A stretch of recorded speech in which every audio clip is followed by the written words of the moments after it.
First of all, your point about the Hebrew Bible, I think, speaks to my side of the argument. First of all, I don't shy away from quoting the Hebrew Bible to the exasperation of Christians and Jews when I criticize faith. I think books like Leviticus and Deuteronomy are the most terrible books. I mean, the killing never stops in these texts.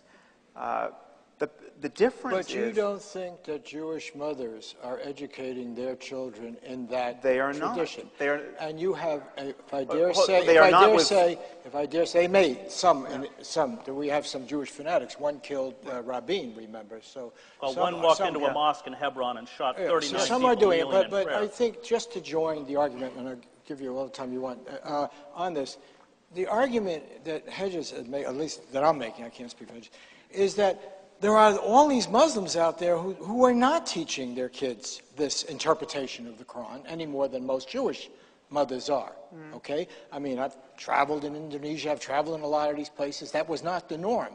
It was not the norm in Palestine.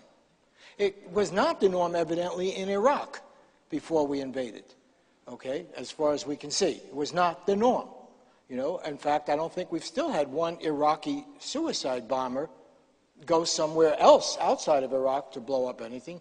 These people actually came from Saudi Arabia, remember, which was one of the places we liked. So it seems to, I think that, no, I don't want to beg the question here, which is the Quran has existed, okay? And this primitive interpretation, as there is obviously Christianity, as there is obviously in Judaism. The question is, why does it get triggered at certain moments? Well, I think it has been triggered continuously. And the difference, I might point out, is the spread of destructive technology. I mean, this is why we have to be so worried about these apocalyptic visions of life that essentially tell people that death is an illusion, and in fact you get everything you want after you die, and that human history is going to end in some kind of glorious conflagration where the good people, if you're a Christian, are going to be brought up into the sky and allowed to witness this rather sacred end to human history. This is believed by people on all sides, Christian, Muslim, and Jewish, some subset of each. And when you marry that to our technological capacity, which is not going away, I mean, we're not going to uninvent the knowledge about how to make weapons of mass destruction, it becomes an increasingly dangerous situation.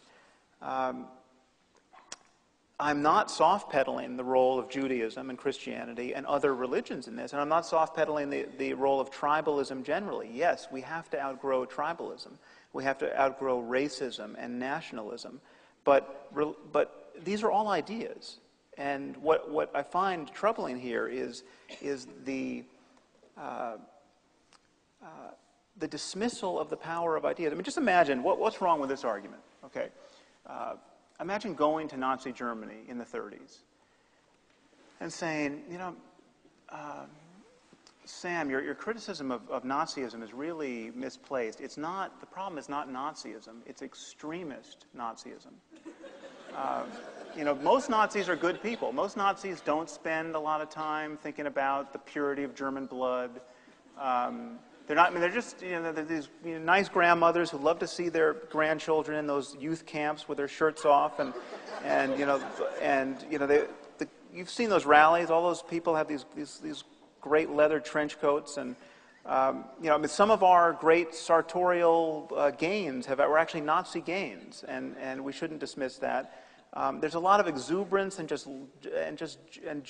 in Nazism, and you have used extremism. You've used extremists like Hitler and Goebbels and Himmler to represent the whole, and that. Okay, well, it's not. Nazism is a political ideology. Okay, but we can talk about the principles around which people have rallied. And what they say to one another about how they define themselves as different from other human beings.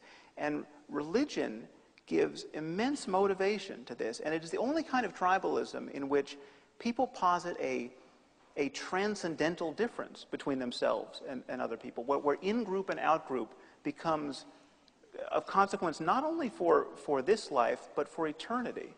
And to minimize the role that that's playing. I mean, I am not imagining the link between Islam and violence, to take Islam as one example, because the people who are perpetrating this violence are telling us ad nauseum why they are doing this. I mean, this kind of analysis is like going into a church on Sundays and seeing people lined up to receive the Eucharist and asking them why they're doing this, and they tell you about the transubstantiation and their love for Jesus.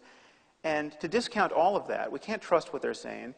Actually, this is just cracker-eating behavior, and it as witnessed by the fact that it happens in other contexts. I mean, people eat crackers in other contexts, and there's a general love of crackers. And so you can't say that Sam, people are being motivated by their religion. Sam, while this may be good fun, you have to explain why this religion takes hold at certain moments and does not at others. The fact is, if the power... I reject that analysis. No, but if the power is in the religion, and you say it's there in the Hebraic religion, only it's not operating now because Jewish mothers are not doing that, and we know in large parts of the Muslim world it's not operating. They don't read the Quran that way. They don't follow the religion that way, including large parts of the Arab world through much of the history. And then you have the example of Ireland, which was mentioned before, where you have Protestants and Catholics reading what should be the same text and killing each other for well over a century. It seems to me you're begging the question of why does it occur at certain moments and not at others? And you're saying it's in the text. If it's in the text, then it should occur all the time. Well, the Quran was there in Egypt when it was secular, and it's there when the religious movements come along. I think it has occurred all the time. To answer your question in two parts, why is it not happening to the same degree among Jews and Christians at this moment? When you look at the history of Christianity and Judaism, and I'm not minimizing the role they're playing now, most of my writing is about not Islam, but about Christianity at this point.